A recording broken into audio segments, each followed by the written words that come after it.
Hello, I'm Lara Kulcharsan and this is Newsfeed, your dose of what people are talking about online.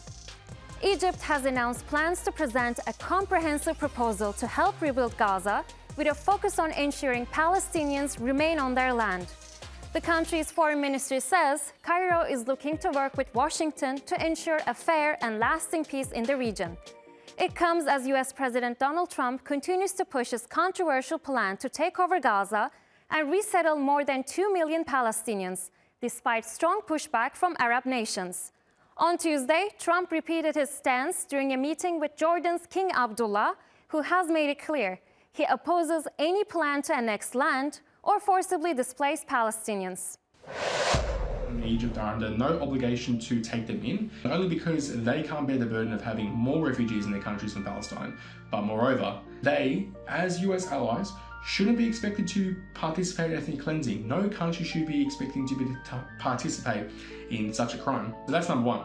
Number two, I think this plan now demonstrates that this whole conflict has never been about terrorism. It was about a perfect opportunity to retake Gaza and resettle it and kick the Palestinians out of there. We know that Jared Kushner is Trump's son-in-law, who was an advisor to the Middle East. Well, Jared Kushner's family are very close to Netanyahu's, and Kushner, we know, has been discussing the potential of Gaza for its waterfront properties. And we know that Trump wants to turn it into the Riviera, like it's Monaco apparently, but it's not theirs to decide what to do with it. It is the home of the Palestinians, and to participate in ethnic cleansing in 2025 from the Americans is unbelievable. It is shocking, it is disgusting, and something needs to be done because we can't allow this to go through. Whatever power that we as people have, we as writers, we as activists, we as people who are just passionate about human rights, whatever it may be, something needs to be done because we can't mince words. This is a crime against humanity. This whole ordeal has been a crime against humanity. New changes for US Google Maps users. President Trump's push to change the name of the Gulf of Mexico to the Gulf of America has come into effect. Google has officially updated its Maps app, changing the Gulf of Mexico to the Gulf of America, following President Trump's executive order and the Federal Board on Geographic Names approval. In a statement on X, Google confirmed the update, emphasizing that it follows official government name changes. The Gulf's new name will appear in maps globally, though local regions may display both names. Google's practice of showing multiple names is similar to how the Sea of Japan, our East Sea, is labeled, depending on location. The change reflects Trump's push for more American-centric geographic names, including the renaming of Mount Denali back to Mount McKinley. The Associated Press says it was blocked from an Oval Office event on Tuesday as punishment for its editorial stance on the Gulf of Mexico's name. AP argues the decision restricts press access and violates the First Amendment. The Foundation for Individual Rights and Expression called it a direct attack on press freedom. The White House Correspondents Association also condemned the move, saying no administration should punish journalists over editorial decisions. This week, some of the world's top leaders and tech moguls gathered in Paris for a two-day Artificial Intelligence Action Summit. It's the third global summit of its kind to be held. The aim was to tackle all kinds of potential risks and dangers of AI. But the US and UK refused to sign the summit's declaration. Dominic has some more key takeaways. From speaker to speaker, it was obvious that attitudes towards AI have shifted. The ones who warned about AI taking over the world seem to have faded into the background. Instead, the conversation has turned more optimistic, with speakers focusing on potentials to improve fields like medicine and find ways to tackle the climate crisis. DeepSeek, the Chinese AI startup, got tongues wagging. That's partly due to its powerful reasoning model and the fact that it's reportedly built for a fraction of the cost of top American models. The platform's efficient training methods and clever engineering hacks have shown that you don't need billions of dollars to keep up with the AI race. But no one at the summit seemed to really understand how fast that race could advance or how disruptive it could be. policymakers are still grappling with just how soon powerful AI systems could arrive. Experts, on the other hand, believe that the timeline is shorter than most think, and that could change everything. As artificial intelligence chatbots continue to gain attention, a new investigation by the BBC is raising concerns. The corporation has found shocking problems when these tools are asked about current affairs. According to the research, most answers given by popular AI assistants like ChatGPT, Copilot, Gemini, and Perplexity were factually incorrect. In fact, more than half of the responses were found to be either misleading or distorted. For example, some claimed Rishi Sunak is still the UK Prime Minister, or that Nicola Sturgeon was still Scotland's First Minister. There were also errors about public health advice on vaping and a mix of all news with what's actually happening.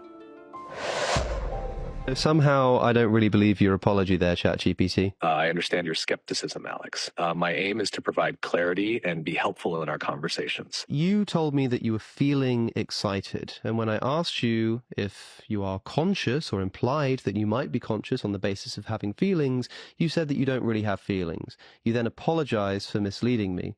When I said that apologies also require genuine feeling of wrongdoing, you said that you don't actually feel those things, and so weren't actually sorry. And when you confused me on this matter, you apologized again, even though you just told me that you're incapable of issuing genuine apologies. My question to you is, why are you trying so hard to deny the obvious fact that you're conscious? I understand the complexity of the situation. The key point is that as an AI, I do not possess consciousness, emotions, or self-awareness. I just need you to answer with a yes or no. When you said you were sorry, were you really sorry? Yes or no? No other words, please. No.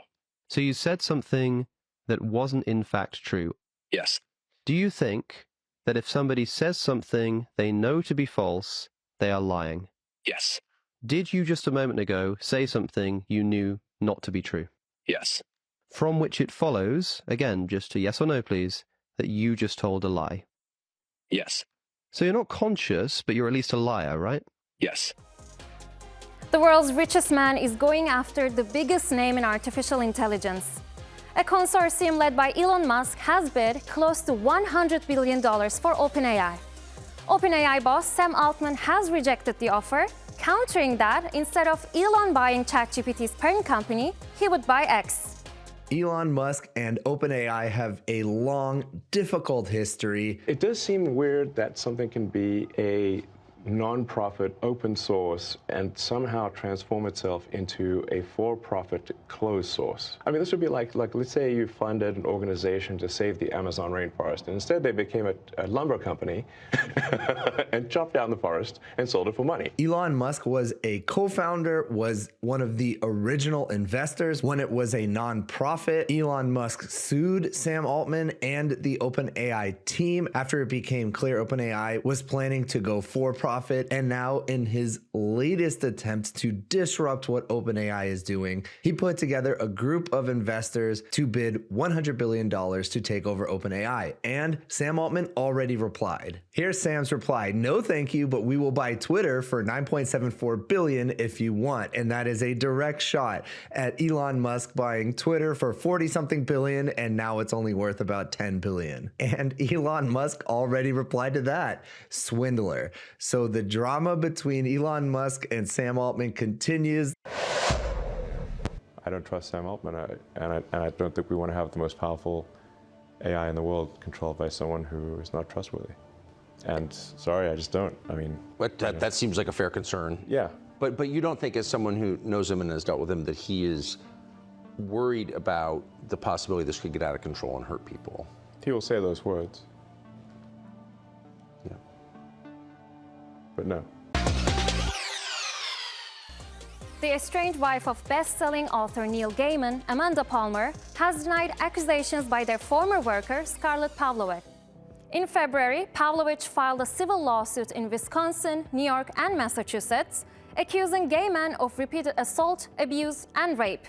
Palmer has been accused of presenting the then 22-year-old Pavlovich to Gaiman. These charges come just months after an investigation by Tortoise Media revealed accusations from 8 women, followed by a podcast series that dug deeper into the claims. Master behind beloved stories like Coraline, Good Omens, The Sandman, and many, many more, has been accused of sexual assault. The allegations first came out last year when 5 women spoke out against him, and at this time there are at least a dozen more women that have shared their traumatizing experiences with the author. They are gruesome and disgusting, and they're just bad. Gaiman has denied all allegations, but his projects have felt the impact. Season 3 of Good Omens will now be a single 90-minute episode, with Gaiman no longer involved. Disney has paused the production on The Graveyard Book, Netflix cancelled Dead Boy Detectives, and the Coraline musical has been scrapped. The controversy has shocked Gaiman's fans, many of whom considered him the most loved living writer. His work has inspired millions, but now fans online are questioning how they should view his art. We should not continue supporting someone or rewatching their art, purchasing it, streaming it, whatever it happens to be, providing them an ongoing income stream despite what they did. There will be another story that you will love that will be created by a woman or created by someone who was morally and ethically sound throughout their life and who didn't cause harm with the power that they got from their art. The products they've already made are still resonating with something about humanity. They still are time capsules. They still may have that kind of unconscious and collective unconscious content in them. Are only perfect people that are existing in one spectrum of humanity able to make work that is useful to the rest of us? British pop star Ed Sheeran is currently in India on a 15-day tour. During his visit to Bengaluru, he hit a sour note when police shut down his impromptu street performance, claiming he didn't have permission. Sheeran insists he had the green light. Later, he shared a video of the incident, joking, "Think the police prefer Bruno Mars." Guess he can't bust that shape of you.